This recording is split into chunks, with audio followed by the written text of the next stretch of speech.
वालेकुम सलाम जी, आवाज आ रही है? खैरियत से हैं? ठीक है। जी जी, अल्हम्दुलिल्लाह, डॉक्टर अल्लाह का आपका शुक्र है। बहुत बहुत शुक्रिया। मैं आपका तारुफ करा दूं। डॉक्टर मोहम्मद अख्तर खान BDS और FCPS हैं। आप एसोसिएट प्रोफेसर बख्तावर अमीन मेडिकल डेंटल कॉलेज तैनात हैं। आपने FCPS ओरल मैक्सिलोफेशियल सर्जरी की हुई है।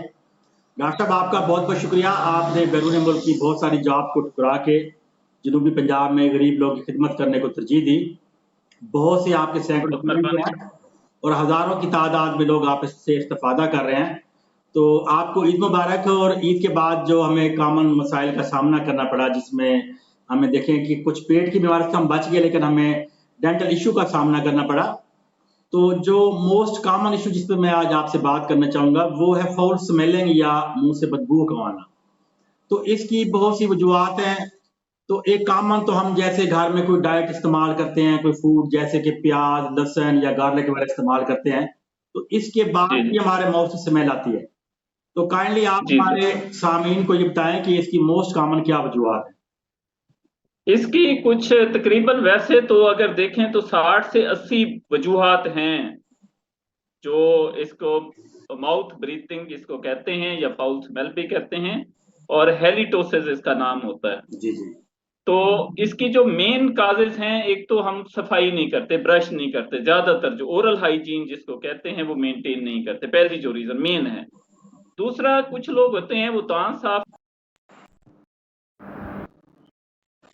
जो जबान होती है उसको भी स्क्रैप करें, साफ करें, और ब्रश जो है वो 4 से 5 मिनट के लिए करें, पहली बात तो ये। फिर कुछ होते हैं, बाज़ औक़ात कुछ लोगों को मास्क हो रहा होता है, मसूड़ों का मसला होता है, जी जी। उस पे प्लैक इकट्ठा होता है, फिर वो प्लैक जो है वो कल्कुलस बन जाता है, वो बैक्टीरियल एक्यूमुलेशन होती है बेसिकली, और फिर उसमें फूड पार्टिकल इकट्ठे होकर उसे पत्थर की तरह बना देते हैं, मसूड़ों पे वो जमा रहता है। सफाई तो कर देते हैं, ब्रश हमने कर दिया, पर वो जमा रहता है, उसके लिए फिर स्केलिंग वगैरह की जरूरत पड़ती है।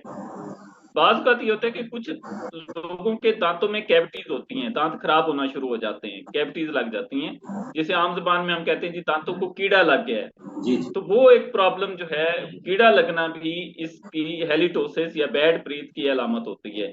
फिर समटाइम कुछ होता है कि जिन लोगों की अकल दाढ़ आ रही होती है उसके ऊपर मसूड़ा भी पड़ा होता है, अपरकुलम उसे कहते हैं, हाफ वो कवर्ड होता है, तो उसके नीचे खाना वगैरह फंस जाता है, उसको हमारी लैंग्वेज में तो पेरिकोरोनाइटिस कहते हैं, उसमें भी ये फाउल स्मेल, बैड ब्रीथ होना एक आम सी बात है।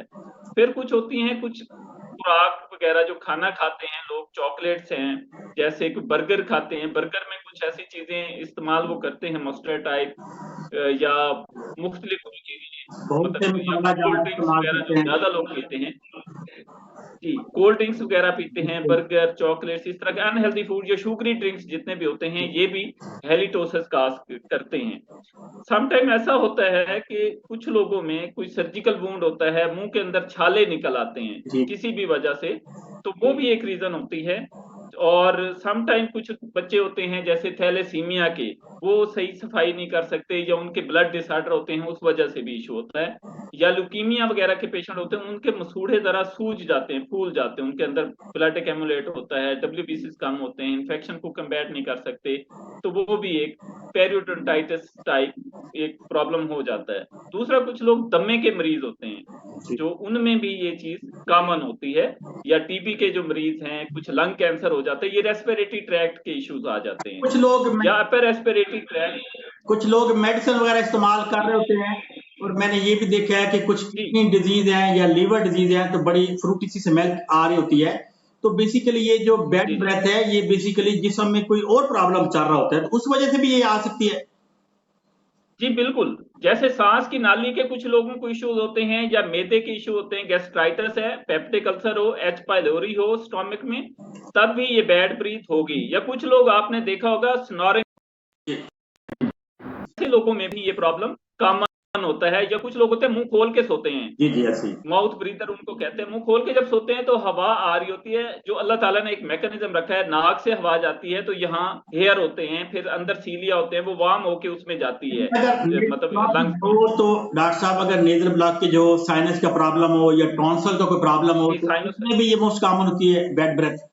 जी बिल्कुल, इसमें भी ये कॉमन कॉमन चीज होती है। अगर डाइजेस्टिव ट्रैक्ट के इश्यूज हों, उसमें भी ये प्रॉब्लम होता है। कुछ लोगों को पेप्टिक अल्सर है, जैसे एच पाइलोरी है, या इस तरह की चीजें हैं, गर्ल्स की या अगर कुछ लोग होते कंडीशन हैं जो जो बहुत ज्यादा स्ट्रेस लेते हैं, जी जी स्ट्रेस लेते हैं, जैसे बैंकर्स हैं, उन लोगों में भी ये ज्यादा होते हैं। या कुछ लोग होते हैं जैसे एंटी हाइपरटेंसिव मेडिकेशन इस्तेमाल कर रहे होते हैं, या एंटी डायबिटिक मेडिकेशन, डायबिटीज होती है जिनको, वो एंटी डायबिटिक मेडिकेशन वो क्या करती हैं, ड्राइनेस ऑफ माउथ करती हैं, एक उनका एक साइड इफेक्ट होता है, मुंह को खुश्क करती हैं। हाइपोसैलिवेशन जब होगी, सलाइवा नहीं होगा, तो उससे दांत भी खराब होते हैं, और दूसरा ये बैड ब्रीथ भी होती है। सलाइवा एज सच एक बफर का काम करते हैं और ओरल कैविटी की क्लीनलीनेस में एक इंपॉर्टेंट रोल प्ले करता है। जब ये नहीं होता सलाइवा, तो तब भी ये प्रॉब्लम होता है। ये कुछ लोग डाइटिंग करते हैं, फास्टिंग, जो लॉन्ग फास्टिंग है, उसमें भी ये बैड ब्रीथ होती है, क्योंकि डिहाइड्रेट, या कुछ लोग होते हैं डिहाइड्रेटेड, जो कैंसर के पानी पेशेंट का हैं, या कम कुछ भी इस्तेमाल किसी करते भी हैं, वजह से वो डिहाइड्रेट पानी करवा नहीं दिए कि पीते, अगर पानी का वो या पानी कुछ लोगों इस्तेमाल को करें। यूरिनरी ट्रैक्ट का इशू है,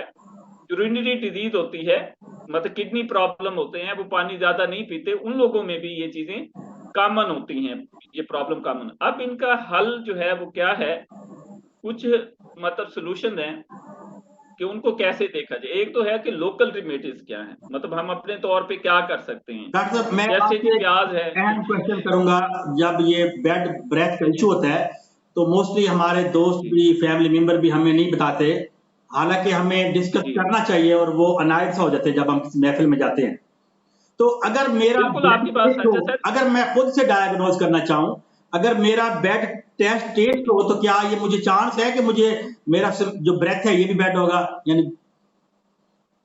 जी बिल्कुल, उसमें आपको एक तो बैड टेस्ट आ रहा होगा, ऐसे मतली सी आती है, जब बंदा कुछ खाता है तो उसका सही टेस्ट नहीं आता, और खाना खाते हुए बंदा रुक जाता है कि और खाना, उसमें से स्मेल आने लगती है बंदे को खुद को भी। या कुछ लोग होते हैं वो उसे अवॉइड करते हैं, सलाम नहीं करते, या जब बात करता होता है तो वो फिर इस तरीके से। तो ये चीजें वैसे अगर डिस्कस कर ली जाए, बता दी जाए, तो इनका बेहतर इलाज हो सकता है और टाइमली मसले हल हो सकते हैं, कोई ऐसा इशू नहीं है। डॉक्टर साहब, आपका बहुत बहुत शुक्रिया। अब मैं इसका ट्रीटमेंट और इलाज की तरफ आऊंगा। आपने मुझे ये एक तो ये बात बताना है कि हमें डॉक्टर से कब कंसल्ट करना चाहिए, अपना ओरल हाइजीन हम कैसे इंप्रूव करें, और ज्यादा से ज्यादा पानी इस्तेमाल करें। जो टेक होम मैसेज है, काइंडली इस पे जरा हमें बता दें ताकि हम इन पे अमल करें। इसका ये है कि टेक होम मैसेज सर ये है कि आप ओरल हाइजीन अच्छी रखें, ब्रश 4 से 5 मिनट के लिए डेली करें और 2 मर्तबा करें, इसके साथ माउथ वॉश वगैरह करें, और पानी ज्यादा से ज्यादा पिएं। आजकल जैसे गर्मी है, इसमें लेमन का इस्तेमाल भी करना चाहिए, लेमन बहुत अच्छी चीज है। और नेचुरल जो प्रोडक्ट्स हैं, जैसे मतलब ये सिनामन वगैरह है, इलायची है, दारचीनी वगैरह, ये बड़ी अच्छी चीजें होती हैं। और फाइब्रस डाइट जो है, जैसे एप्पल है, इसको खाने से, या कैरेट होती है, इनको खाने से भी ये बैड ब्रेथ हम मिनिमाइज कर सकते हैं, कम से कम कर सकते हैं। और ये प्रॉब्लम जो है वो सॉल्व हो सकता है अगर डेंटल ट्रीटमेंट प्रॉपरली टाइम पे करा लिया जाए। डॉक्टर साहब, मैं आपका बहुत शुक्रगुजार हूँ। आपने जो हमें बातें बताई कि हम ओरल हाइजीन बेहतर करें, अपने ब्रशिंग और क्लीनिंग को अडॉप्ट करें, अपना लाइफस्टाइल चेंज करें, और वो डाइट जो कि हमारे लिए बैक्टीरिया की ग्रोथ या कोई सल्फर गैस पैदा कर रही है, उनको भी हम अवॉइड करें। बहुत ज़्यादा ड्रिंक्स को भी हम अवॉइड कर सकते हैं।